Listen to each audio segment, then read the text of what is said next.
Okay, episode 1 of, let's call my series, How to Be a Seller. Okay, we're going to start with number 1, hire a good agent. So, you've probably seen the little meme or sign that says anyone can throw up a listing onto the MLS, but how is someone going to actually sell your home? I see this night and day in one of the territories that I cover. It's fraught with agents that I think are, well, I'm just going to call it out and say lazy, first of all. Second, I think they've just kind of settled into, what's the right word for it? They've settled into the idea that there's a calmness and a feeling of relaxation in this certain area, and I think they just take that over into their business. And they're not alone. I'm telling you that there are vendors, contractors, etc., that kind of have that same feeling. So when you move into kind of a predominantly retirement area, you get a lot of that, people that just are relaxed. Do you want a relaxed agent to sell your home? That's my question. So here are things you need to look for or ask your agent. First of all, I recommend you interview, let's say no less than 3 agents. 2 might give you the idea, but I think 3 is probably a safe number. You could probably do a few more than that if you really wanted to. Sorry, people calling me. And then things you want to ask them, how are you going to sell my house? How are you actively going to market my home? What are you going to do besides put my house on the listing, multiple listing service? And second of all, in some areas, you need to know which listing service they're going to put it on. So one of the areas that I cover, over 95% of the buyers come out of the greater LA area. And yet there are agents that are listing on the Bakersfield or Tehachapi MLS. And those buyers aren't necessarily going to see it. Maybe if they're good buyers and they're shopping Zillow and they can show their agents, that's one way. But that's number 1. 2, where are they marketing? Like, how are they reaching other agents that are actively looking? Are they marketing to other agents? Are they marketing, do they have a structure? You will find the larger companies like Coldwell Banker and, Compass, Remax, Keller Williams. Those all have huge databases of agents.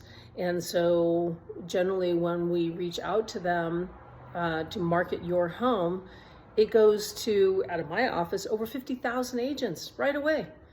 Are they marketing to the other agents in their neighborhood? Or have they shopped, have they researched to see what agents have actually sold in that area and represented buyers in that area? Because that's an important group to reach out to as well. How else are they going to do it?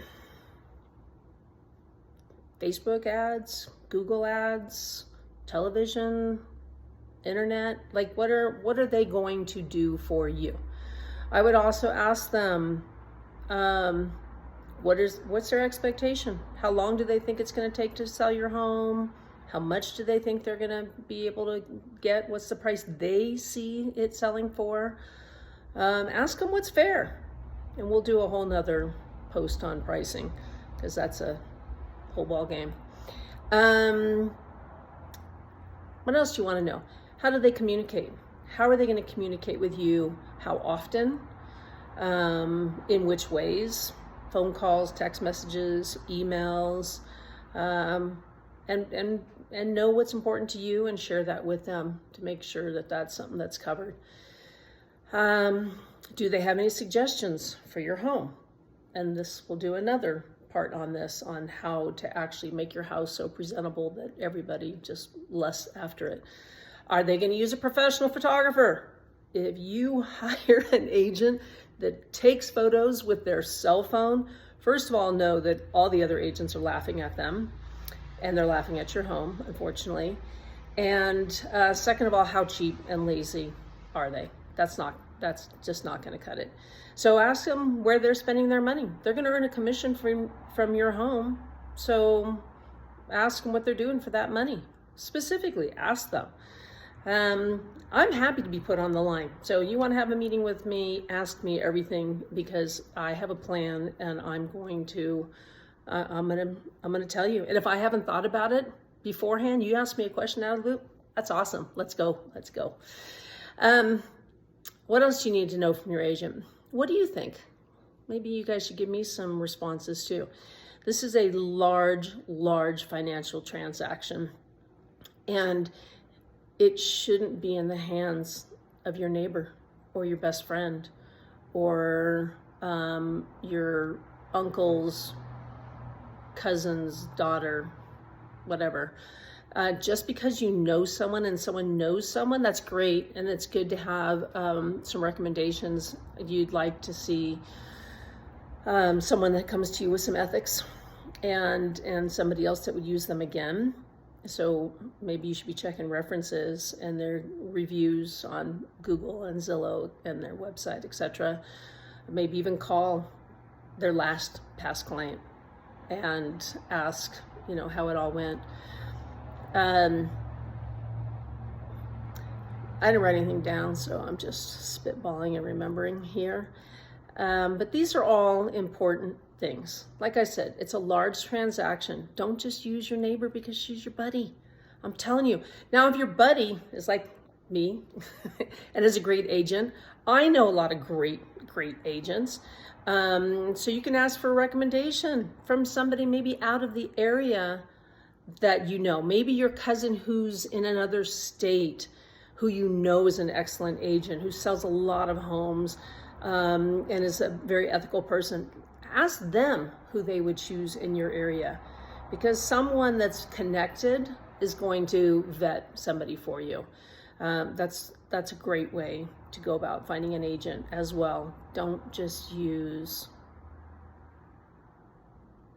oh my goodness, the stories I could tell. And maybe I'll start doing that too. Anyway, that's my start. That's level 1 on how to be a seller and get your money's worth.